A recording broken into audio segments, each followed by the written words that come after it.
In Star Wars Episode 1, The Phantom Menace, a sequence near the end of the film quietly decides the future of the entire galaxy.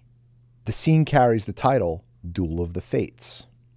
Most viewers remember the spectacle: three warriors inside a power generator chamber, lightsabers flashing, John Williams' choir shaking the walls. Qui-Gon Jinn and Obi-Wan Kenobi fight Darth Maul. That appears to be the story. Yet the real subject of the battle never touches a lightsaber. The entire sequence revolves around a boy from another part of the galaxy, Anakin Skywalker. The title already reveals the deeper layer. Fates. It's plural. Two possible futures stand before the boy who will eventually become Darth Vader. One future belongs to Qui-Gon Jinn, the other belongs to the Jedi Order. And the battle between those paths unfolds inside that power generator chamber. Qui-Gon represents a rare type of Jedi. He follows something called the living force.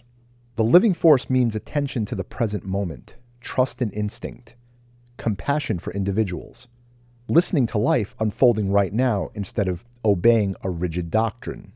Throughout the film, Qui-Gon treats Anakin differently from every other Jedi. He listens to him. He senses loneliness, fear, hope, and potential. And when Qui-Gon meets the boy on Tatooine, he doesn't see a weapon for the Republic. He sees a child. He speaks gently. He allows curiosity. He believes the Force flows through living beings, rather than strict rules written by councils. And that philosophy resembles ancient spiritual traditions that teach awareness before dogma, presence before authority, relationship before institution. If Qui-Gon survived, Anakin would have grown under that guidance. A mentor who balanced discipline with compassion. A mentor who allowed emotional honesty rather than suppression. That path could have grounded Anakin. Yet another philosophy also exists inside the Jedi Order. There's structure and rules. There's a hierarchy to follow. Training systems. Obi-Wan Kenobi represents that path during this moment in the story. Obi-Wan remains loyal and brave, and he's disciplined and deeply honorable. Yet he still belongs to the institution. He follows the code. He trusts the council.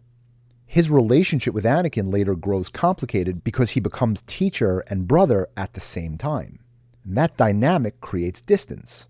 A father figure guides from emotional authority. A brother guides from shared experience. The difference shapes Anakin's life. All that potential stands inside the chamber where Darth Maul waits. Maul serves as the blade of the Sith, a physical embodiment of hatred sharpened by years of training under Darth Sidious. He speaks very little. Emotion burns constantly beneath his silence. His presence alone carries meaning. He exists to interrupt destiny. He exists to cut a different path into the future.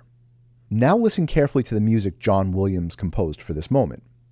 The choir's not singing heroic English lyrics. It's chanting Sanskrit. The text comes from a Welsh poem describing destruction and chaos. Ancient language echoes through the chamber. The sound resembles something older than the Jedi, something ceremonial. The music doesn't celebrate victory. It sounds like prophecy in this moment. Each choral strike lands a warning written in sound. The melody moves forward with weight and inevitability, almost like the galaxy already knows what must happen. George Lucas often built Star Wars using mythological structures studied by mythologist Joseph Campbell. In myth, moments of transformation rarely arrive gently. They arrive through sacrifice. Something valuable disappears so something else can rise. The death of a mentor often marks the turning point in a hero's life. Think of Obi-Wan in A New Hope. Think of Gandalf in The Lord of the Rings, or even Dumbledore in Harry Potter. The mentor leaves, and the student must face destiny alone. Duel of the Fates delivers that moment early, before Anakin even begins training, before he understands the stakes, before the audience fully recognizes what vanished. Inside the chamber, another visual metaphor appears. There's laser gates. Energy barriers slide between the fighters during the duel. Red beams separate Qui-Gon, Obi-Wan, and Maul into different spaces. The duel pauses. and movement stops. Qui-Gon kneels, his eyes close, his breathing slows. Meditation begins. Across the barrier, Darth Maul paces like a contained panther of fury. His body vibrates with aggression. Two spiritual attitudes appear side by side. There's stillness and rage, presence and impatience. Qui-Gon enters calm awareness. Maul prepares for violence. The film places both states inside the same frame. This moment reveals the entire philosophy of the Force. Peace comes from alignment with the present. Darkness feeds on restless hunger. When the gate shifts again, the battle continues. Maul presses forward. Qui-Gon holds ground. The choreography carries emotional meaning. Maul fights with relentless speed, and Qui-Gon remains grounded. Yet the Sith carries youth and raw intensity. Eventually, Maul lands the fatal strike. The blade passes through Qui-Gon, and a mentor falls. And the entire future of the Star Wars saga changes. Anakin loses the one Jedi who truly understood him, the man who sensed his fear, the man who recognized the need for compassion rather than suppression. Obi-Wan kneels beside his dying master. Qui-Gon uses his final breath to ask something important. Train the boy. Not because the council commanded it, but because he believed in him. And Obi-Wan accepts that responsibility. From that moment forward, Anakin enters a system that never quite knows how to hold his emotional intensity. Fear grows quietly across the years.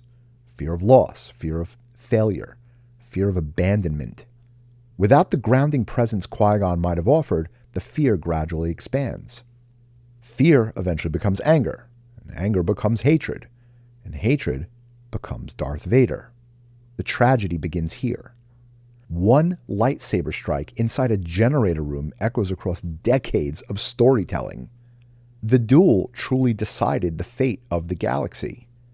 Now step back from the story and consider the deeper human lesson hidden inside the scene.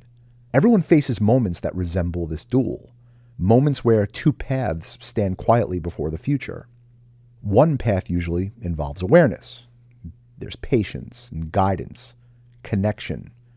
And the other path involves fear. There's pressure, rigid expectations, external systems telling someone who they should become. Life often removes the mentors who offer grounding. A teacher moves away, a parent passes on, a guide disappears.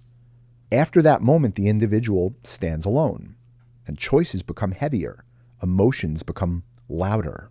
Without awareness, fear can begin steering decisions. The scene teaches something really powerful.